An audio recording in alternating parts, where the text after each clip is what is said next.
Halo, selamat pagi semua. Apa khabar? Hari ini kita akan tengok topik 45 iaitu sektor pengangkutan. Dan kita akan tengok 46 juga iaitu teknologi, hijau dan kehidupan. Kita akan cuba habiskan bab 4 pada hari ini. Masih ingat tak apa yang kita dah belajar dalam bab 4? Mula-mula kita dah tahu apakah itu teknologi hijau.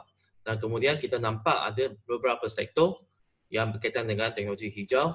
Untuk topik 4.2, kita dah tengok tentang sektor tenaga. Dan untuk topik 4.3, kita tengok tentang pengurusan sisa dan air sisa. Untuk topik 4.4, kita dah tengok berkaitan dengan pertanian dan perhutanan. Untuk topik 4.5, kita akan tengok sektor pengangkutan. Right? So, biasanya kita akan tengok kepada isu. Bila kita sebut isu, kita mesti tengok apakah sebab. Apakah sebab? Dan kedua, apakah kesan dia? Apakah cara untuk menyelesaikan masalah ini? Okay, so ada 3 aspek. Untuk sektor pengangkutan ni, kita akan tengok 2 hasil pembelajaran. Satu, kita dapat menerangkan isu sosial saintifik dalam sektor pengangkutan. Dan kedua, kita dapat mewajarkan aplikasi teknologi hijau dalam menangani isu sosial saintifik sektor pengangkutan. So, untuk hari ini kita fokus pada sektor pengangkutan. So, ada 3 isu sosial saintifik yang berkaitan dengan sektor pengangkutan. Yang pertama adalah kesan rumah hijau. Dan kedua adalah penggunaan petroleum. Dan akhir sekali adalah pembebasan gas berbahaya. Kalau kita tengok balik, kesan rumah hijau adalah satu kesan di mana suhu bumi akan semakin bertambah. Bila kita nampak ada pertambahan gas rumah hijau seperti karbon dioksida. So apa yang berlaku adalah karbon dioksida ini dia akan serap haba dan akan bebaskan haba kepada sekeliling. Oleh itu suhu bumi akan semakin bertambah. Itu adalah kesan pertama. Dan kedua adalah penggunaan petroleum. Kita tahu bahawa kalau kita guna kereta ataupun mana-mana jenis kenderaan, selalu kita guna petroleum sebagai bahan api. Dan kita tahu petroleum akan habis pada satu hari nanti. So bila kita guna penggunaan petroleum, satu hari nanti apabila sumber telah habis, macam mana kita nak menggerakkan sektor pengangkutan ini? Oleh itu, kita kena carikan satu jalan untuk memastikan sektor pengangkutan terus berkembang. Dan ketiga adalah pembebasan gas berbahaya. Apakah gas berbahaya yang dibebaskan dalam sektor pengangkutan? So, ini adalah 3 isu yang kita nak tengok hari ini. So, seperti ini, gambar ini kita nampak. Pengangkutan ini sebenarnya dia penyumbang terbesar kepada pencemaran udara. Kita tahu asap dia akan keluar daripada exhaust. Dan 95%, 95% kenderaan hari ini guna petrol dan diesel dari petroleum. Dan kita tahu sekarang harga minyak memang dah turunkan. Tetapi kita tak dapat pakai sebab apa? Sebab perintah kawalan pergerakan. Tapi walaupun begitu, kita tahu kebanyakan kenderaan memang guna petrol dan diesel daripada petroleum. Dan petroleum ini satu hari nanti dia akan habis. So bila dah habis, macam mana? Kita kena carikan sumber lain untuk gantikan. Sebab petroleum adalah sumber tenaga yang tidak boleh baharu. Kedua, isu dia adalah dia akan membebaskan gas rumah hijau. Okay? Contohnya karbon dioksida dan karbon monoksida. Okay, kalau CO2 adalah dioksida, Di.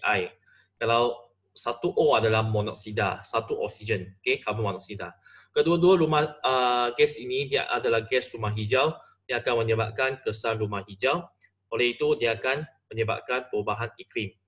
Okay, seperti kemarau, tiba-tiba banjir dan sebagainya. Okay. Dan akhir sekali adalah dia akan membebaskan gas yang berbahaya. Okay. Kalau gas-gas ini yang berbahaya dikeluarkan bersama asap akan menyebabkan hujan asid.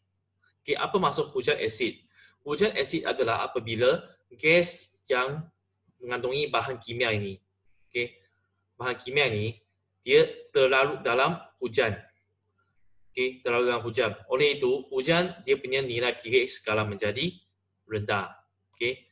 So nilai pH dia akan menjadi kurang daripada 7. Mungkin contohnya 4 atau 3. Okay.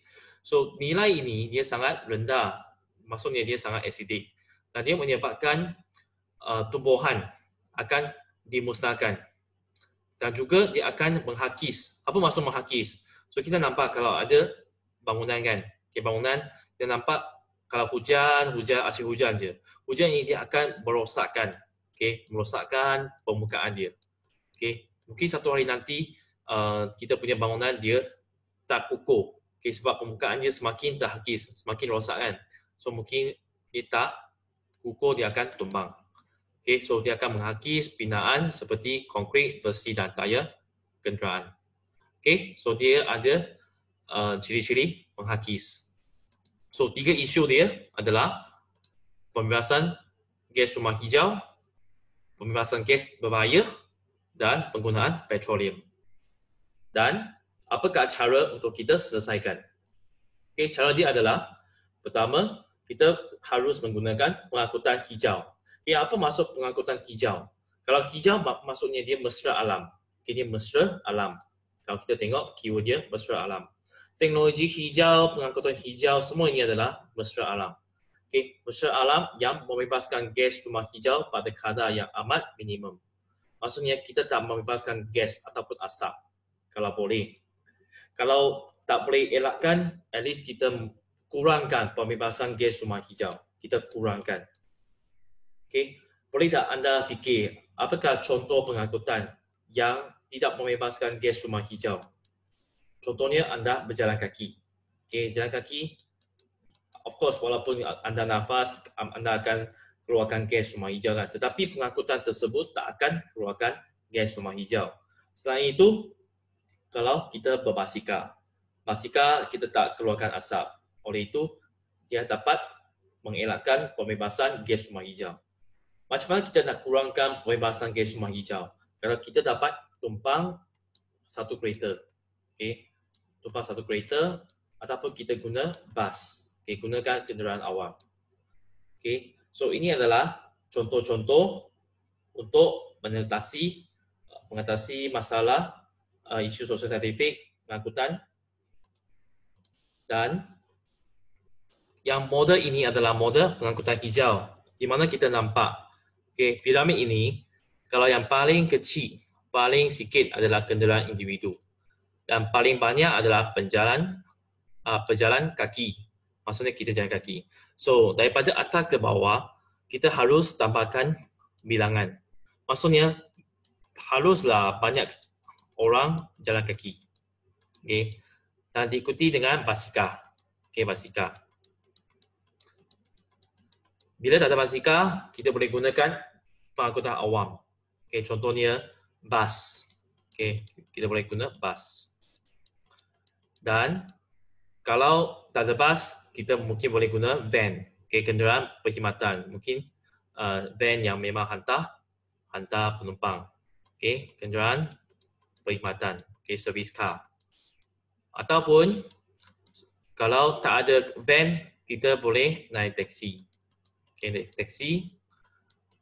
Kalau tak ada taksi, kita naikkan kenderaan penumpang berkumpulan. Maksudnya kita carpool. Okay, tumpang satu kereta.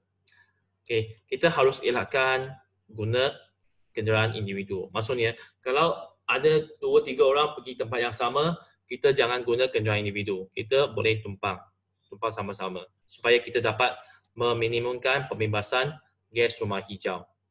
Okay, kita kurangkan pembebasan gas rumah hijau. Okay, rumah hijau. So, ini adalah hierarki. Cuba ingat, ada 7. Pejalan kaki, basikal, pengangkutan awam, kenderaan perkhidmatan, taksi, kenderaan penumpang berkumpulan, dan kenderaan individu. Okay. Alright. Selain itu, kita boleh gunakan gas asli. Okay, gas asli. Dan gas asli ini adalah gas asli cecair. Okay, gas asli cecair untuk ganti petroleum. Okay, ganti petroleum. So, kenderaan berpetrol ini boleh diubah sesuai kepada LNG atau CNG. LNG maksudnya liquefied natural gas. Okay, gas asli mampat adalah compressed natural gas. Maksudnya kita tak guna petrol. Kita guna natural gas, kita boleh jalan lagi kereta tu. Okay, so kita dapat elakkan penggunaan petrol. Okay, biasanya kalau kita tengok ada setengah kereta, contohnya Hilux ataupun mungkin ada taksi, mereka guna gas asli. Okay, dan of course dia lebih jimat juga. Okay. Selain itu, kita boleh guna penggunaan bahan api bio. Okay, bahan api bio. Bio maksudnya ada hidup. Dia ada hidup. So macam mana kita dapat bahan api bio ni? Kita dapat daripada minyak sayur. Okay, minyak sayur kita campur dengan lemak haiwan. Okay, minyak sayur campur dengan lemak haiwan dan kita cuba proseskan, kita dapat satu bahan iaitu methyl ester acid lemak. Okay, yang ni anda tak perlu tahu apa ini sebenarnya. Okay, dia adalah satu contoh. Okay, contoh campuran minyak dengan lemak. Okay, nah, akhirnya dia akan menjadi satu sumber untuk ganti petrol. Dan kenapa kita nak ganti? Sebab sumber ini dia boleh baharu. Maksudnya kita boleh ganti lagi. Kita boleh asyik ganti, guna lagi. Dan dia tidak menyebabkan pencemaran. Okay, dia berserah alam. Okay, so ada 3 cara. Pertama adalah kita guna kenderaan hijau atau pengangkutan hijau. Kedua, kita guna penciptaan kenderaan gas asli. Dan ketiga, penggunaan bahan api bio. Okay, contohnya di Melaka ada bas elektrik. Okay, bas elektrik dia tidak menggunakan pembakaran bahan api. Okay, so itu sahaja daripada 4.5. Dan sekarang kita tengok kepada 4.6. Okay, last sekali, topik 4.6 adalah teknologi hijau dan kehidupan. Dan untuk topik ini, kita dapat mewajarkan peranan setiap individu dalam menangani fenomena pemanasan global dan perubahan iklim dalam mengurangkan jejak kaki karbon. So, apa itu jejak kaki karbon? Nanti kita akan tengok. So, semua orang memainkan peranan yang penting untuk mengatasi masalah tersebut. So, ada 2 fenomena yang penting yang sangat serius, iaitu pemanasan global dan juga perubahan iklim. Kita cuba selesaikan 2 situasi ini. Sebab kedua-dua dia disebabkan oleh masalah daripada sektor. Contohnya sektor pengangkutan, sektor perhutanan, pertanian dan sebagainya. Alright? Jadi apakah itu jejak kaki karbon? Okay, jadi dia adalah jumlah gas rumah hijau yang dibebaskan daripada aktiviti manusia. Okay, seperti asap kenderaan, pembakaran terbuka, pembakaran bahan api fosil. Kenapa dia guna perkataan jejak kaki? Okay, jejak kaki maksudnya apa yang kita buat, dia akan meninggalkan kesan. Contohnya kalau saya pijak di pasir, di atas pasir, saya akan meninggalkan kesan dia, kesan kaki saya. So ini maksudnya apa yang kita buat akan meninggalkan kesan kepada persekitaran. So dia adalah jumlah gas rumah hijau yang dibebaskan daripada aktiviti manusia. So ini adalah apa yang kita nak buat. Okay, apa yang kita selalu buat dalam kehidupan. Contoh kita guna kenderaan, dia akan keluarkan asap dan dia akan membebaskan gas rumah hijau. Kalau kita bakar, dia akan membebaskan gas rumah hijau. Kalau kita bakar lagi bahan api fosil, dia akan membebaskan gas rumah hijau. Oleh itu, kalau kita cuba tengok gambar ini, okay, gambar ini ada banyak jenis, aspek yang menyebabkan gas rumah hijau terbebas, iaitu karbon. Okay, karbon. So, macam mana nak hafal sebenarnya? Kalau kita tengok ada air, pengeluaran asap, elektrik, pengangkutan, imbangan karbon, sisa, kita semula gas, bahan api. Okay, saya tak akan go through setiap aspek. Kenapa dia akan membebaskan karbon? Contohnya elektrik. Kalau kita nak bakar bahan api, dia akan menghasilkan tenaga elektrik. Kan? So semua ini sebenarnya dia terlibat dalam pembebasan gas karbon dioksida. Alright, sekarang saya nak ajar macam nak hafal. Kita cuba kumpulkan macam ni. Okay, kalau yang ini kita buat satu kumpulan. Okay, dan kita cuba kumpulkan yang ini. Okay, dan kita kumpulkan ini sebagai satu kategori. Dan akhir sekali kita kumpulkan yang ini. So ada 4 kategori kan. Okay, so first adalah air dengan pengeluaran asap. Okay, these two. So kita tulis APA. Okay, APA. Okay, APA. APA maksudnya air dan pengeluaran asap. Okay, air dan pengeluaran asap. Dan kedua, kalau kita tengok bahan api dan juga gas. So, dia adalah bag. B-A-G. Okay, B-A-G. Bahan api dan juga gas. Okay, bahan api dan juga gas. Saya tulis huruf kecil maksudnya dia adalah sama-sama. Okay, dia bersama dengan B.